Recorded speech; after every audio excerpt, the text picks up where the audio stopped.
தாவீது கோலியாத் சம்பவத்தை நாம் கேட்டிருக்கிறோம். ஆனால் கோலியாத்தை தாவீது ஜெயித்தார் என்பது நம்ம எல்லாருக்குமே தெரியும். அதில் எந்த விதமான மாற்று கருத்தும் இல்லை. அது ஒரு மோட்டிவேஷனான மெசேஜ். நம்ம எல்லாருமே அதை மோட்டிவேஷனாக பார்க்குறோம். எப்படி பார்க்குறோம் அப்படின்னா, தாவீது ஜெயித்தது ஆண்டவர் கிருபையா அப்படி நம்மளையும் ஜெயிக்க வைப்பார், அவ்வளோ பெரிய கோலியாத்தை வீழ்த்தினார், நம்மளையும் ஆண்டவர் வீழ்த்த வைப்பார் அப்படின்ட்டு அதற்கு ஓமையாக நாம் உலகத்தை சொல்லி ஒரு மோட்டிவேஷனல் நிறைய மெசேஜை நாம் கேட்டிருக்கிறோம். அதில் எந்த விதமான மாற்று கருத்தும் இல்லை.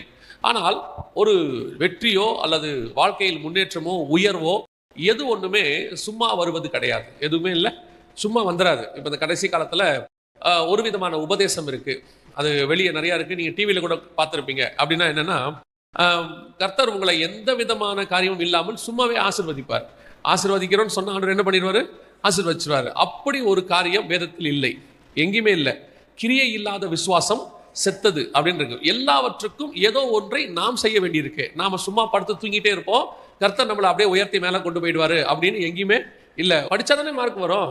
நாம படித்தா கர்த்தர் அதை ஆசீர்வதிக்கிறார். நம்ம படிக்கும்பொழுது படிக்கிற காரியங்களே ஞாபக சக்தி கொடுக்கறது கர்த்தர், ஏற்ற நேரத்தில் எழுத வைக்கிறது கர்த்தர். அதை திருத்தும் போது அந்த டீச்சர்ஸ்க்கு கொஞ்சம் நல்ல மைண்ட் இருக்கணும், நல்ல மூட்ல இருக்கணும். அப்போ நாம செய்ய வேண்டியதை நம்ம என்ன செய்யணும்? செய்யணும். நாம